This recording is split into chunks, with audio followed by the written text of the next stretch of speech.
do livro Mulheres do Evangelho, médium Robson Pinheiro, ditado por Estevão.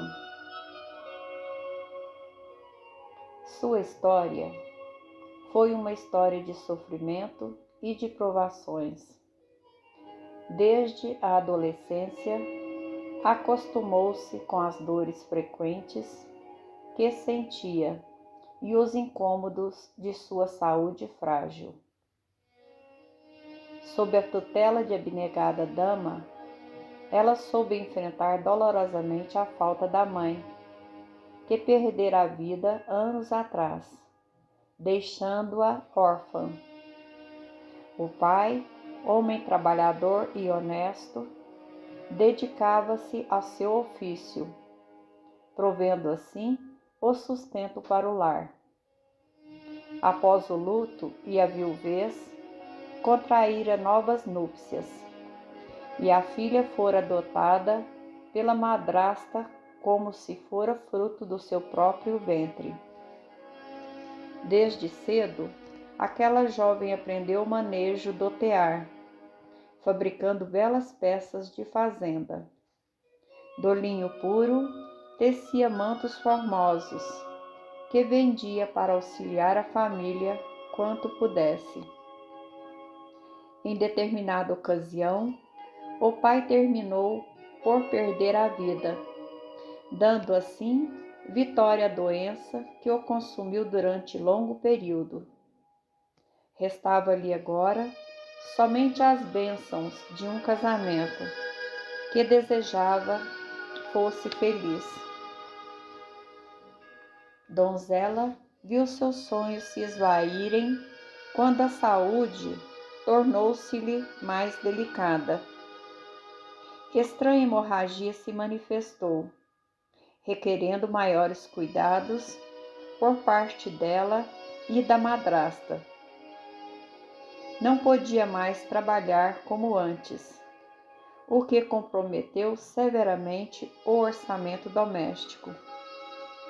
Viram-se então obrigadas a racionar os alimentos e se adaptar a uma vida ainda mais austera do que o cotidiano simples e despojado de requintes que já conheciam.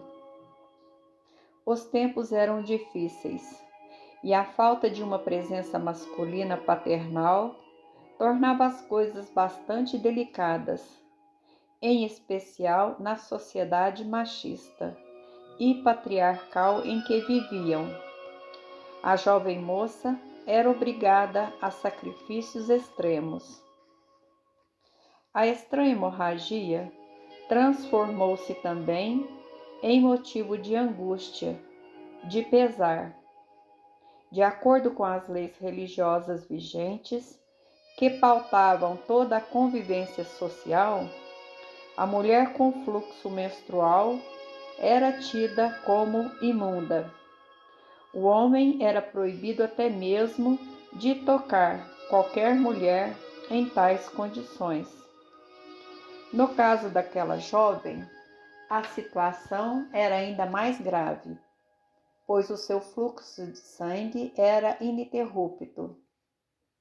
O tempo havia transcorrido vagarosamente e o sangue lhe fluía mais constante, acompanhado de dor. O ser humano, por natureza, teme o desconhecido.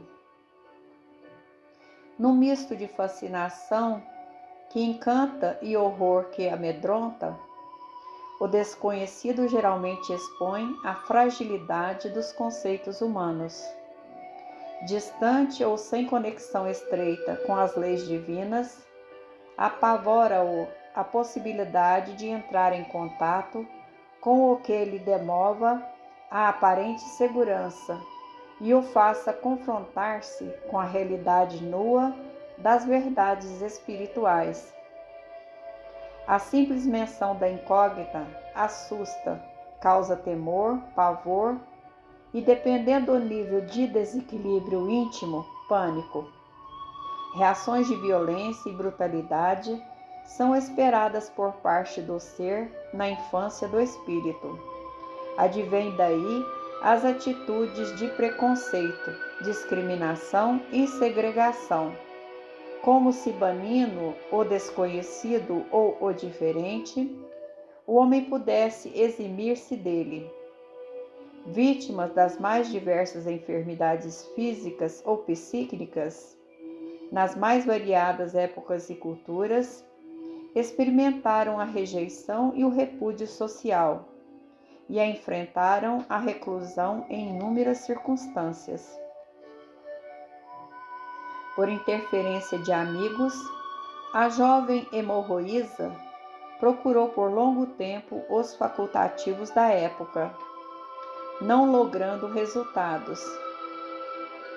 Médicos foram consultados, porém a ciência ou a sabedoria de seu tempo não detinha condições de solucionar esse mal. Andou a companheira desafortunada por várias cidades e vilas. Se houvesse informação da presença de algum médico ou curandeiro, aqui ou ali, onde quer que fosse, lá estava a jovem. Tudo em vão. Os anos passaram e as tentativas frustradas de socorro e tratamento esgotaram o viço da sua juventude, restando-lhe apenas a opção da convivência pacífica com a enfermidade e o seu resguardo na fé viva que alimentava dentro do peito. Mesmo ante tantos fracassos na tentativa de curar-se, não desanimava. Sua vida transformara-se num exemplo de perseverança e fé viva. Ainda abatida, a mulher não se entregava à enfermidade, nem deixava de trabalhar para o seu sustento. Passou pela vida com o desejo mal contido de ser mãe. Seus sonhos de menina moça e agora de mulher não poderiam ainda ser realizados. A hemorragia persistia por longos anos, como a esgotar-lhe lentamente as forças vitais, provando-lhe a resistência espiritual. Diante da provação dolorosa, respondia como podia com a sua dedicação ao trabalho e agora com o cuidado extremado com a sua segunda mãe, para a qual soavam os lamentos próprios do inverno da existência. Não desistiria jamais. Lutaria quanto pudesse, faria sua parte. Embora, por tantos e longos anos, não encontrasse cura através da medicina humana, alimentava a ideia de que Deus colocaria diante dela o facultativo de que necessitasse para debelar o seu mal. O exemplo é de persistência, de perseverança, de esperança. Quando muitos se entregavam ao desespero e ao desânimo, diante das moléstias consideradas incuráveis, ela mesma ciente das dificuldades da época, insistia na procura pela solução para os seus males. Desejava ardentemente a superação de si mesma e de seus próprios limites. Não se entregou à depressão ou ao azedume. Trabalhou. Talvez, desconhecedor ainda de certas leis da vida, da reencarnação, não atinava com a origem distante de seus males. Quem sabe no passado distante não atentara contra a vida própria ou alheia, na tentativa de aborto ou no desprezo pela vida? São tantas as possibilidades que não convém, na hora da dor, procurar pelos motivos do mal. Isso só trará mais contrariedades. O certo é que essa mulher, valorosa, transformou sua vida num exemplo dignificante de trabalho e de fé no futuro. O processo que desencadeou a sua enfermidade no passado longínquo perdia importância diante da sua fé, num futuro em que sua alma brilharia, graças à fé viva que trazia consigo. Foi assim que 12 anos se passaram, e aquela sombra de mulher arrastava-se pelas ruas da sua cidade, na qual ficou conhecida como a Dama da Fé. Ouvira falar de um certo Jesus da Galileia, filho de José, e que ele, o Galileu, era um profeta, um enviado de Deus. O ânimo aumentou-lhe e a fé de uma simples chama bruxelante transformou-se numa claridade morredora ante as novas perspectivas que se abriam diante da existência. Já não tinha a força da mocidade e a fraqueza generalizada dominava seu organismo físico, minando-lhe as derradeiras reservas de vitalidade. Um dos médicos consultados não aconselhava maiores esforços, pois, segundo o conhecimento que detinham, não lhe restava muito tempo de vida. Como enfrentar a estranha situação?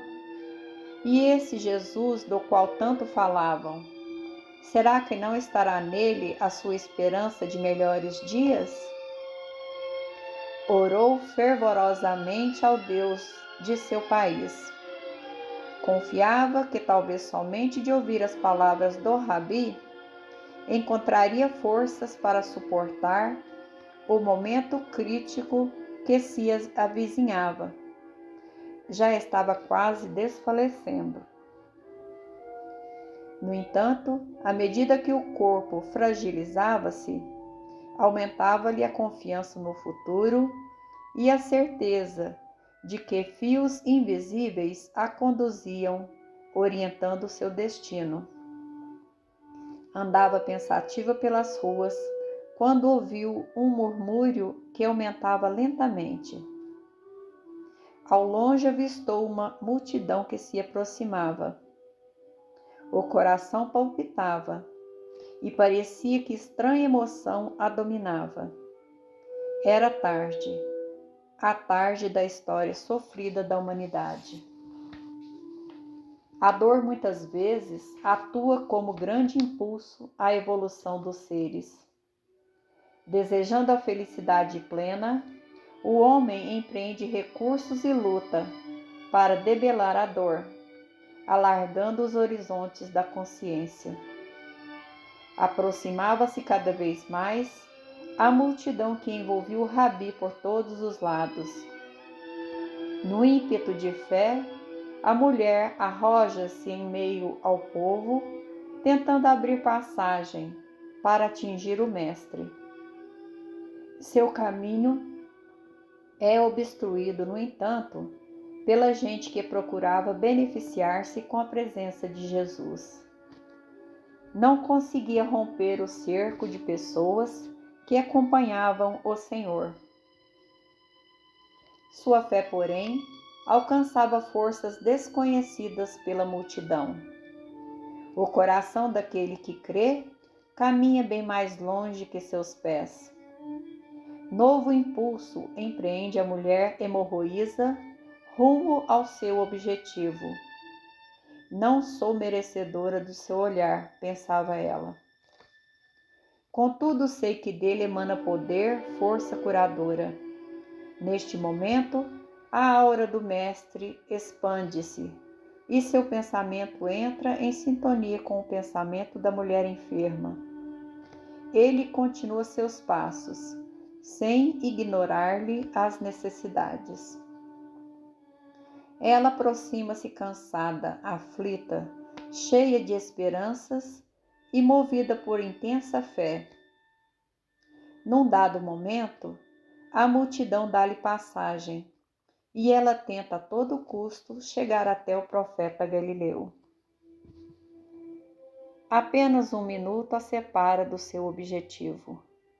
A hemorragia, nesse exato instante, parecia aumentar em intensidade. Esvaindo-se em sangue, ela se lança em direção ao mestre. Ajuntando todo o resto das forças que possuía, num esforço hercúleo, consegue apenas tocar-lhe as vestes. É o suficiente. Imediatamente, a virtude do Senhor é canalizada até ela, e uma onda de vitalidade percorre-lhe o ser. O magnetismo divino reestrutura órgãos e células e reequilibra corpo e alma da atormentada criatura. Ela para por um momento, pensativa, apenas por um momento. Volta para dentro de si e faz silêncio em sua alma. O mestre, detendo seus passos, confabula com os seguidores mais próximos. Sinto que alguém me tocou. Mas, Senhor, são tantos os que o tocam em meio a esta multidão? Respondem os discípulos, sem compreender as palavras do mestre. Sim, mas alguém tocou-me de modo especial. Sinto que de mim saiu virtude. Jesus, voltando-se para a mulher, dirige a ela seu olhar. Neste momento, parece haver-se realizado o casamento do céu com a terra. Ninguém resiste ao doce e meigo olhar de Jesus. Naquele olhar, o Nazareno devassa-lhe a alma e esquadrinha-lhe o coração. É a hora da verdade. A verdade que jamais poderia ser declarada. Em vez disso, vivida. Mulher, a tua fé te salvou. São as palavras pronunciadas pelo Senhor. Aquele fora o momento da redenção para aquela alma valorosa. Sua vida ilibada, sua fé ardorosa e sua conformação com a vontade do Eterno a faziam merecedora das bênçãos divinas. Onde a medicina humana falhara, porque limitada, manifestava todo o seu poder a ciência divina. E o embaixador das estrelas, o divino médico das almas, mostrava-se soberano aos problemas humanos. A hemorragia cedera ante a atuação do amor. A prova da mulher cessara, e ali, no encontro com Jesus, iniciara uma nova etapa para aquela alma que provara sua fé, cheia de esperança, na fonte divina de todo o bem. Era a vitória da luz. O tempo ecoou-se vagarosamente. O cenário agora era uma pequena cidade, uma aldeia dos samaritanos. Via-se de longe um burburinho, algumas pessoas que envolviam uma figura singela de uma Madonna. O lugar, um pequeno albergue erguido à beira de um riacho, com um pequeno campo de flores que vicejavam formosas, como expressão da bondade soberana. A mulher valorosa fundara um abrigo que amparassem os órfãos de qualquer procedência. Em nome do amor, ela ministrava os conceitos da vida e luz para aquelas almas em provação. O encontro com Jesus, anos antes, transformara sua vida de tal maneira que a força do amor, contida em todo seu ser, explodiu em obras de caridade e benemerência, por onde quer que passasse. Ninguém permanece o mesmo depois de encontrar-se com Jesus. Todos que ali passavam, moços, velhos e crianças, encontravam sempre um prato de sopa e uma reste de pão para aplacar a fome. Ensinando as donzelas a manejar o tear, provia recursos para a manutenção do lar dos necessitados. Ali, à sombra de formosa árvore, ouviam da boca da nobre senhora a velha e feliz história de um homem chamado Jesus. Por Estevão.